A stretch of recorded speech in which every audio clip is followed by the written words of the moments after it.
while we go through some of these technical issues. I can probably start talking. You can hear me okay? Yes? So I think we need to shorten the bio. The bio is too long. My name is Amol Mitra. If anybody knows Gujarati, then I can speak in Gujarati also because I'm from Baroda.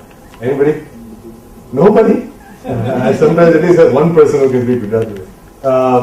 Anyway, so my name is Amol Mitra. I manage the Asia Pacific business for HP Networking. I'm here on a different kind of presentation I'm going to do today. I'm going to primarily talk about more of an educational aspect of SDN. What is SDN and why is it important and why it is going to change what is happening in the networking space.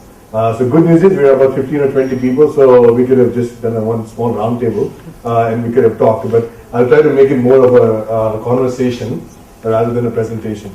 So if you look at what is happening in the networking industry, networking industry always used to be what I used to say about speeds and feeds.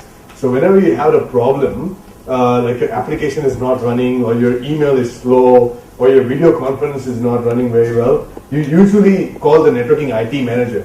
You say, "Sir, kya ho raha hai? Nothing, chal nahi raha hai, it's going very slow." Then the IT manager says, "No, I know why, because you're on a 10 megabit network." So when he says, okay, you upgrade to a 100 megabit network, jaldi chalega. Then you go to the 100 megabit network, you say, no, abhi bhi nahi chal raha hai. Okay, मैं gigabit network कर रहा हूँ. So you move to gigabit. Then you move to 10 gigabit. Then you move to 40 gigabit. You get to 100 gigabit, right? Networking industry has always been about throwing bandwidth to the problem. That's usually the mentality people have, whether IT managers or network managers. But what is happening now is that mentality cannot scale. And it is limited by the amount of diversification, the amount of sites customers have, and really the amount of information which is traveling. So I'll give you an example. If you look at social media, how many Facebook? Anybody Facebook? You are doing Facebook right now probably. Instead of listening to me, that's okay. But if you do Facebook, about 30 billion pieces of content get added every month, right? Of content, that's just data on Facebook. I'll give you another example.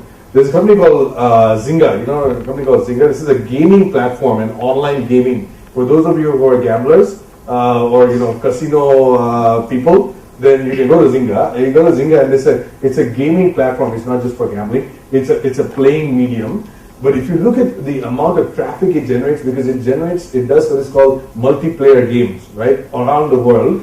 It generates about 1 petabyte of data every day. So this is a social, gaming platform which does that.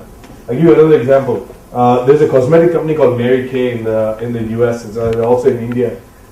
There's about 160,000 sales reps of Mary Kay. They access information every single day on either their iPod or their Android iPhone, or their Android smartphone.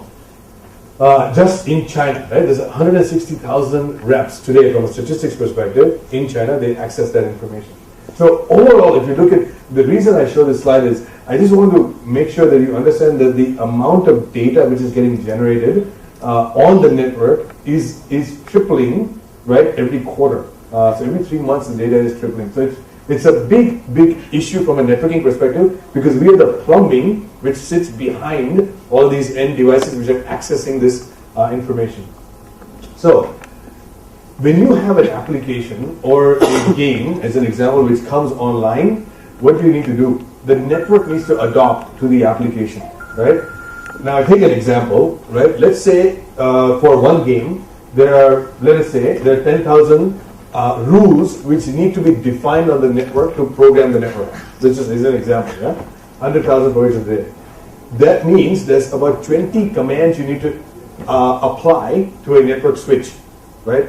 About 20, if it's an example we're taking. The whole point of this example is that what you're trying to do is, when you bring up an application on the network, you need to go manually reconfigure or configure switches on the network to support and optimize and effectively drive that application on the network. And as just one example, if you take 1 minute per command, and there's about 200,000 commands which need to be